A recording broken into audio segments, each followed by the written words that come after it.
Today, I'm going to talk about why I do not think student loans are going to be forgiven. Let's hop into it. For years now, politicians have been telling you to go to college and get an education. Higher education is the single best investment. Graduation has never been more valuable than it is today. Education is my top priority, and by supporting this budget, you'll make it yours as well. But politicians have also said that because of private bankers and private companies issuing student loans, there's a middleman there and they're making too much profit on the student loans. So they got rid of private companies and the government took it over themselves. Unnecessary middlemen in administering student loans. The Obama administration thought that the government taking over loans would actually save the taxpayers billions of dollars. We take the middleman out. We take the banker out of the picture because they're taking a profit. Will save American taxpayers $68 billion. But of course, with talks about student loan forgiveness, it would actually cost the taxpayers $1.5 trillion. Now let me explain, because the politicians do not do a good job here. Even if the bill was passed to forgive student loan debt, the student loan debt would not actually be forgiven. Someone would be paying that bill. It just wouldn't be the students who took out the loan. Instead, it would be the taxpayers. And because right now there is about $1.5 trillion in student loan debt, it would cost the taxpayers $1.5 trillion. But having taxpayers foot the bill for the student loan debt now wouldn't actually do anything to change the horrific system that is student loans. The truth is, the government is actually securing these loans. And when government officials asked private bankers about why they're not helping, bankers were like, hey, you guys made us stop doing these loans, so we haven't done them in years. What are you guys doing to help us with the student loan debt? Who would like to answer first? We stopped making student loans in 2007 or so. Mr. Diamond? When the government took over student lending in 2010 or so, we stopped doing all student lending. But because the government is securing these loans, the borrower cannot actually file bankruptcy. So for example, if I take out a loan to start a new company and that company doesn't do well, I run it into the ground, I can file bankruptcy and my debt is wiped away. Now, it would trash my credit. I probably wouldn't be able to borrow any more money for the next 7 years, but my debt, the debt that I took out to start that business that failed, that would be wiped clean. However, when you take out a student loan, you can't default on it. You cannot file bankruptcy on it. And because of that, the price of tuitions has skyrocketed. There is absolutely no incentive for colleges to lower their prices because colleges know that students can borrow the money in order to attend their school. The government will lend them as much as tuition costs, and there's no possible way for the student to actually default on the loan. Worst case scenario to the college, if the students aren't able to pay, well, now Congress wants to pass this student loan forgiveness thing, so the universities will still get their money. Now, even though Congress said that the government taking over student loans would reduce the overall price for taxpayers, of course the opposite is what happened. Set aside the idea of forgetting student loans for a second and just look at the interest rates. The average interest rate for a student loan is 5.8%. If instead you opt in for a Parents Plus loan, in other words, a loan that your parents take out so you can go to school, those interest rates are over 7%. So parents right now could be paying 7% interest to send their kids to a school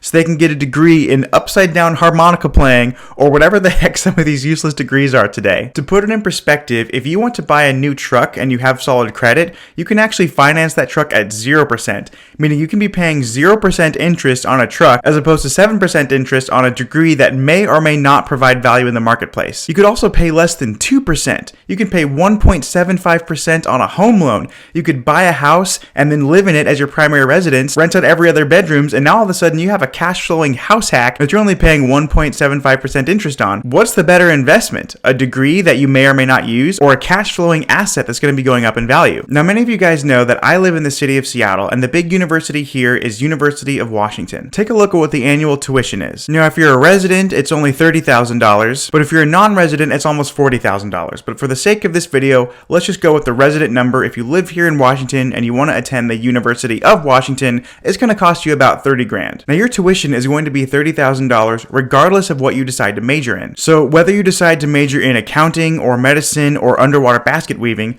your tuition is going to be $30,000 per year. And it is a huge travesty that students are taking out $30,000 per year in loans or $120,000 over the course of a 4-year program, and they're getting degrees that do not translate to economic value in the marketplace. Okay, so here are a list of some of the majors that UW has to offer. And remember, your annual tuition, it's not based on your major. It's the same price whether you major in economics or business, or right here we have, look at this, African Ethnic Studies. So let's just click this. Okay, so American Ethnic Studies exposes students to key content, methodologies, and theories in a comparative and interdisciplinary study of African Americans, Asian Pacific Americans, and Chicanos in the United States. So I'm not going to say that knowing this stuff isn't important, but it's just what job is this going to translate to in order to earn a living to justify paying $30,000 a year? And if anyone thinks that I'm racist because I think that this degree is useless, remember, I'm a black man. I'm a black dude, and I'm telling you that majoring in African American studies might not be the most lucrative option. It has nothing to do with me being bigoted. Again, I'm literally black. I'm telling you, as a black man, I'm telling you, don't major in African American studies.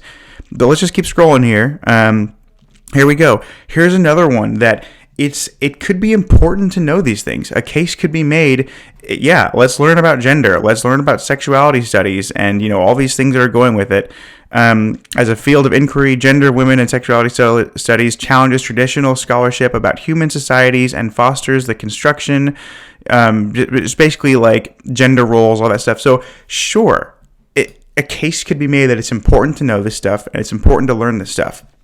But again, what career path is this going to give you when you're paying $30,000 per year for a degree? And if you major in gender studies, it just might not translate to a very lucrative job. It's not controversial to say that. It's, like I have a friend, for example, who double majored. He majored in geography and computer science. So kind of a weird double major.